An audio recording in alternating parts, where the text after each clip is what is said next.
G'day legends, I hope that you're having a fantastic day. So far, a fantastic week, and thanks again for being with me. I know that the quality of these is lower than usual. Now, it's been a very, very hot day. It's been over 40 degrees, and my main spot that I do my stuff just got hit by rockets. So after 5 days of finding a spot, I now have to probably find a new spot. What a pain. Anyway, or come and join Telegram. Now, anyway, what we're going to speak about today is we need to look at the maps. We need to talk about Ukrainian strikes into Russia. We need to look at Chinese soldiers training in Belarus. But where I want to start is I want to start and talk about these strikes that occurred into Ukraine yesterday, primarily into Kyiv. And we now have more footage coming out of multiple strikes, 7, 8, 9 missiles going in through the air defense and striking targets. Now, there's a lot of speculation about what exactly hit what and people bringing up missiles on this, on that, and what exactly struck. I'm not going to talk about that, but what I'm going to then speak about is what this has then shown us. Now, what this has shown us is Russia is having a lot more success penetrating through than Ukraine's air defense. Now, this is probably then twofold. Now, it's very easy on the initial to go, it's Ukraine doesn't have enough air defense capability to protect this area. Now, that is true, but probably 50%. We've also seen Russia develop new systems, and this is one of the things that I think a lot of people go wrong, is they just assume that Russia is not going to develop new equipment, new tactics, new technology from the soldiers fighting on the ground through to then the engineers making weapons to go and be used in areas on the front line. Don't underestimate that Russia can evolve. People have this idea that Russia's some backwater country and can't develop things.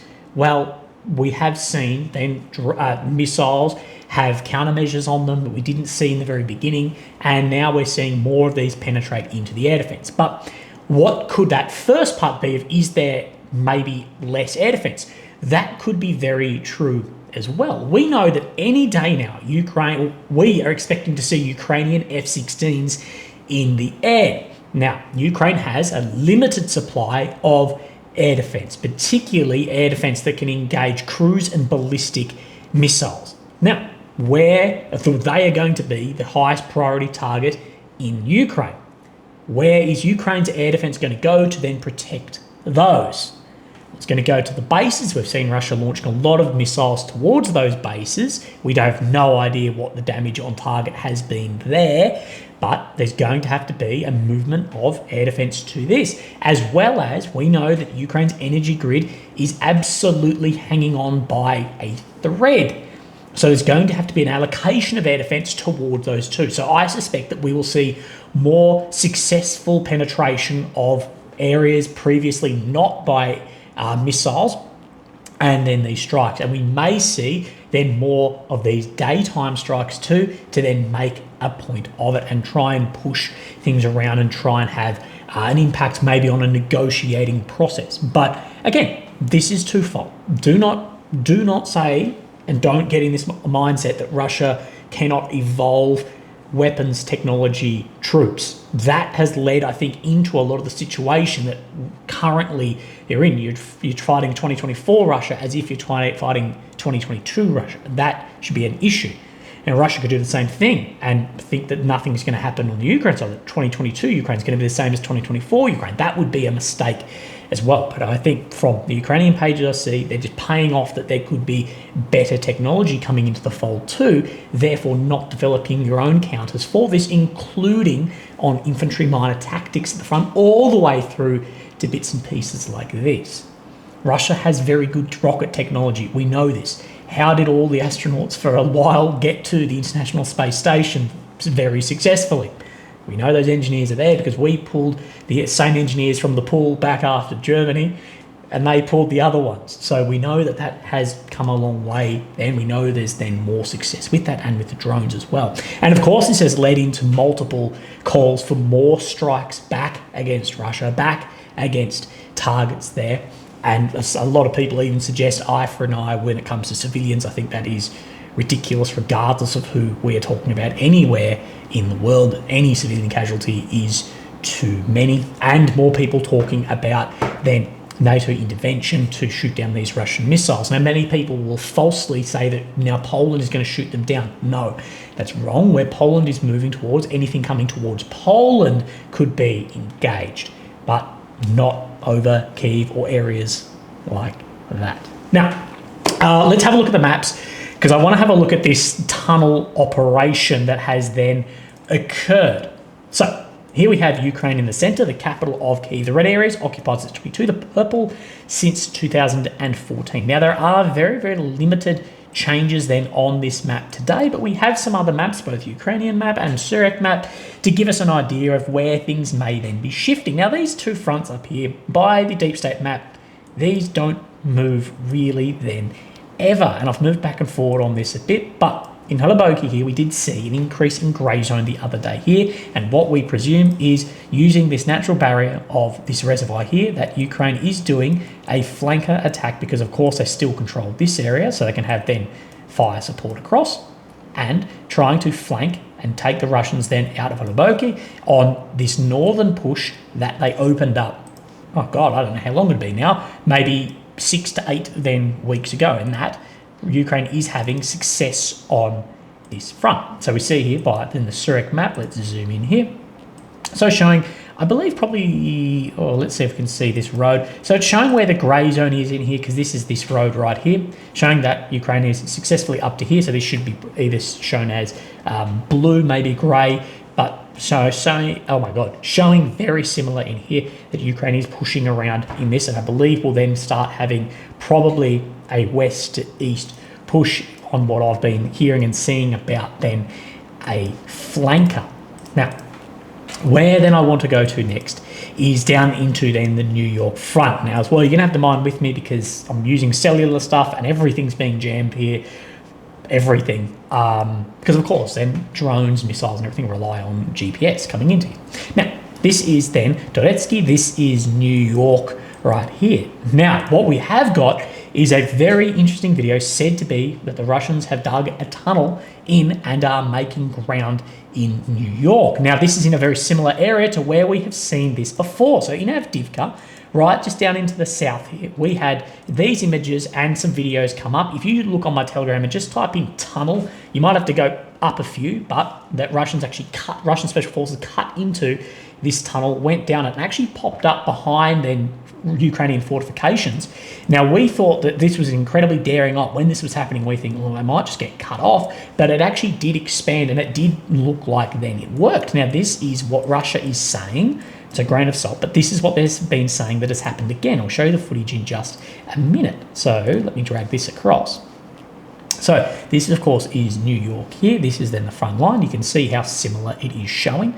And it's saying that up into about here, that this is where this tunnel has been dug up to then get in then behind the line. So very, very interesting. We have a photograph here of this tunnel. And this takes a long, long, long time to be digging wood in support. But if you can get logistics, soldiers, everything down behind the line, incredibly deadly. And this is what you're going to get. You know, look at previous wars where the lines have been stagnant for a long, long time. Relatively, you start getting tunneling things like this. And, you know, this is a 2014 line. Some areas have held now well over 10 years. So this is translated by a pro-Russian account on Twitter. And let's just watch this through. Ну что, а это вот и есть тот самый подкоп. Вот здесь между стенами в расстоянии где-то до 90 сантиметров могут разместиться два меня. Могут разместиться вот два меня. Ну, полтора, может быть. Вот здесь рядом со мной.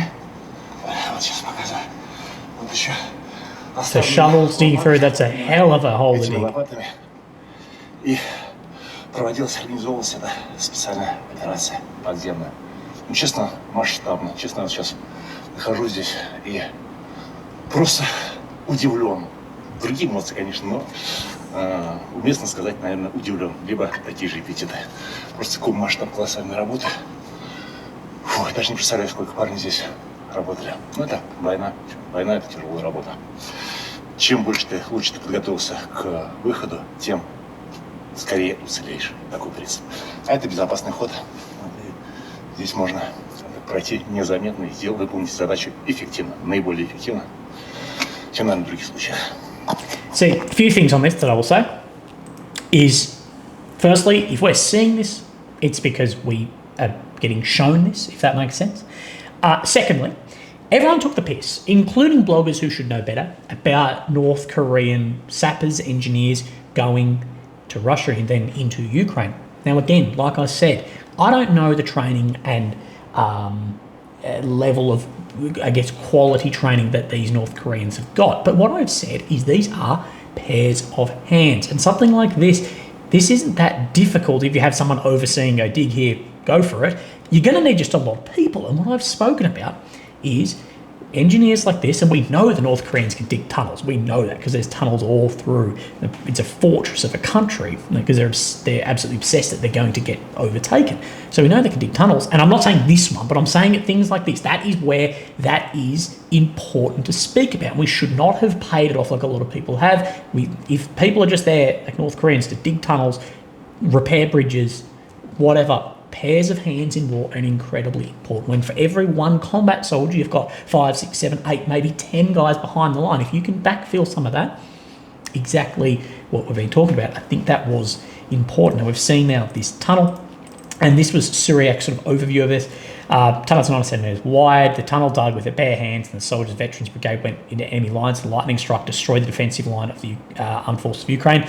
New tactic: the enemy was well fortified, equipped, and powerful firing points. Mined all the approaches, launching drones into the sky and controlled the approaches. It would have unravelled all the assault groups on the way. So actually, if they went through rather than up and up, under and up, with the usual front tactics, even if we managed to get through, it would be colossal losses. But they used a trick to bypass the entire fortified line and defence of Ukrainian armed forces, digging an underground tunnel. Result: in one day of light, the Russian armed forces broke through the enemy's well-fortified defensive line. Key positions are now putting pressure on Ukrainian armed forces, forcing them to move further and further. Now, what things are lining up here is how quickly this was actually made in here for an area that has not moved for a long, long time. Now, I'd be very, very interested to know what other tunnels like this are being built by Russia or by Ukraine in areas that haven't moved much. If you want to watch a fantastic movie called Beneath Hill 60 about Australian tunnel rats digging a tunnel to make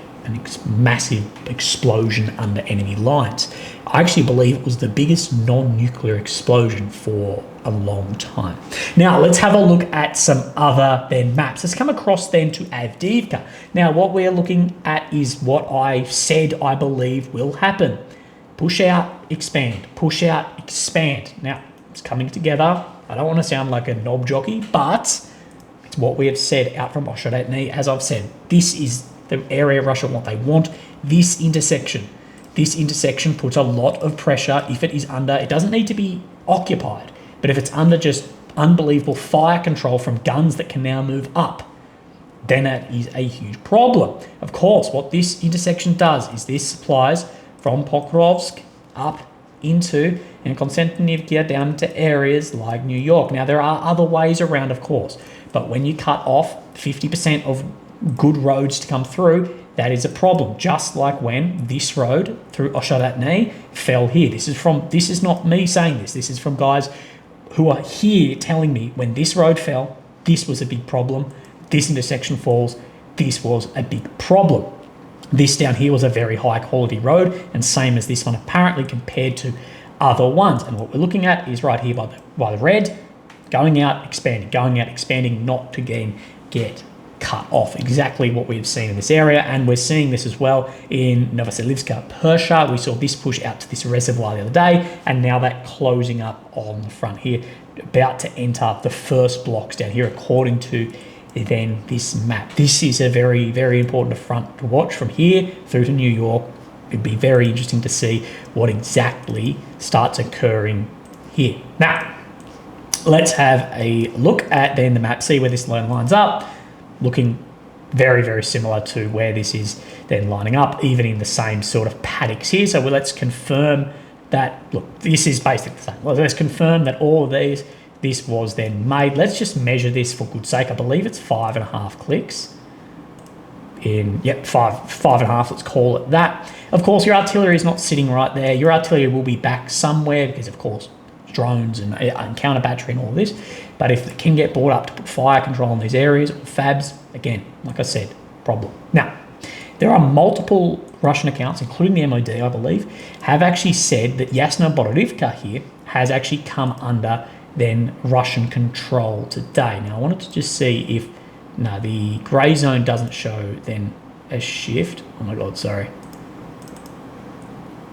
Okay, regardless, while that then loads, there are accounts saying that this has come under control. Now, this is what I've been saying the other day, that we had this argument a while back about that are the Russians going to get then trapped in this area here, and my counter argument was I actually believe it could be the other way. Now, when we saw the Netelyove and then this down here, it started to come through, and then the fall of Umansky out here. Now, Ukrainians who are in here, if they do pull out, have to come across this narrow area here, one road, or out through here and then out somewhere like this. Now, what other maps and then the MOD is saying that this has actually fallen in here, again putting more pressure on whatever lines are down on this front. So this is one of the other maps. I don't use this one much, but this is what this is then saying, that Yasna Borodivka down here, let's just see if we can line this up a bit better, has come under then Russian control, and the Ukrainians are going to have to pull out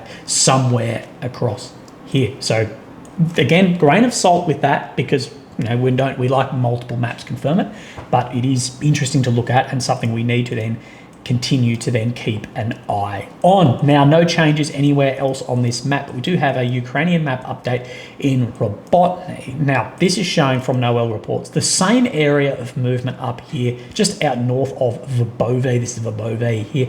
Same area that we spoke about yesterday that Syriac showed another. Another map showed it as well, but just up here in the north. But we're not interested in that part because we already reported that move. What we want to look at is where does Noel report, so Ukrainian map, say the front line is sitting in Robotyne, compared then to the deep state map. Now, this is very interesting. Now, this road here, let's look at this turnout, that it's saying that the Russians are present all the way through, basically through Robotyne. So you get an idea, but this is this green area here. This is the green area. So his map, a Ukrainian map, is showing that it is something like this down here. But this is now filled in. And that more closely relates to all the other then maps we see as well. So we wait and see if then this map eventually updates it. We know for probably weeks this has been incorrect, but we will wait and then see. Now, there has been, in response to Russia's strikes into Kyiv yesterday, there's been drone strikes back into Russia as well, multiple of them. Now, we have in Volgograd, we have then this oil depot has said to be hit by drones as well. As you can see, there's burning massively hot oil on fire in here, spilling out. And there's also been in the same region as that. Now, I know there's some other strikes, but this is why I bring that one up, is this painted black, so I'm guessing to reduce its signature in the air at night, a Ukrainian Beaver drone has come down on the field. Now, what I'll say the first thing on this is it looks like it's been intercepted with electronic warfare.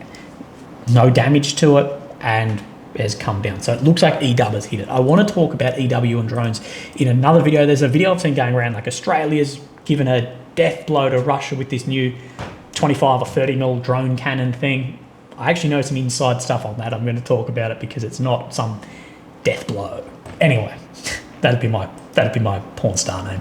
Anyway, this map might not load here, but of course we have then Belarus up here to the north of Ukraine, and of course to the east of, this is Poland sitting here, and then Russia here. Belarus, very friendly to Russia, of course, their leader Lukashenko. Now, we get, and I've been hearing some more about this, I've got some people writing specifically to me about this, but we have seen that a number of Chinese troops have then gone into Belarus and are doing training with their special operations. So we can see then these soldiers then here, the Belarus, and then the Chinese soldiers. So let's have a look at what Reuters has said about this. But this is an important escalation, I guess, in military exercises, partnerships with Belarus and China, and of course then Russia's of course all involved, because Belarus, an arm of that, it's very important to know. Of course, that has a large border against NATO. Now, of course, China is, pushing this way, and there is this growing multipolar world with China really at the bloody steam engine, pushing that forward and having success in many parts of the world too.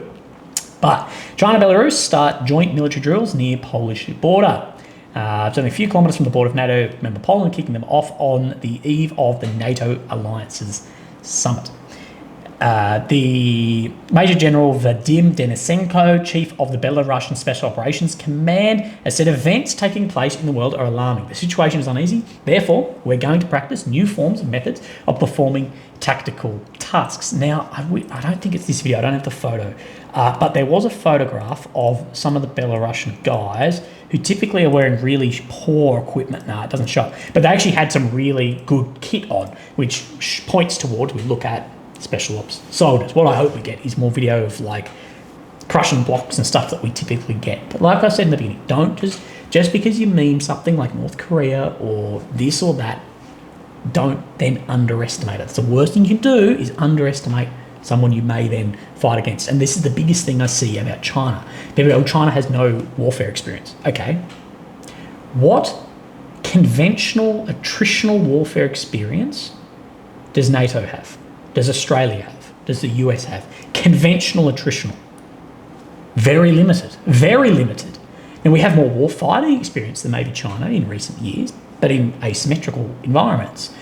This is what I say, is everyone points at the failures, but we haven't seen a war with the amount of air defence, modern fighter aircraft, drones, electronic warfare yet. So we actually don't know who's performing well or poorly to a degree. Does that make sense? Anyway, continuing on this then article, China's Defence Ministry said in a statement on Monday that Belarus held a grand welcome ceremony. That's what we saw. The joint training aims to enhance the coordination capabilities of the participating troops and deepen practical cooperation between the two armies. So growing here, and we'll see more and more of this then all around the world as China reaches its arms then out. Legends. I've had a very long day in the heat. Look after yourself. Have a fantastic day, and I'll speak to you very soon. Thank you. Bye-bye.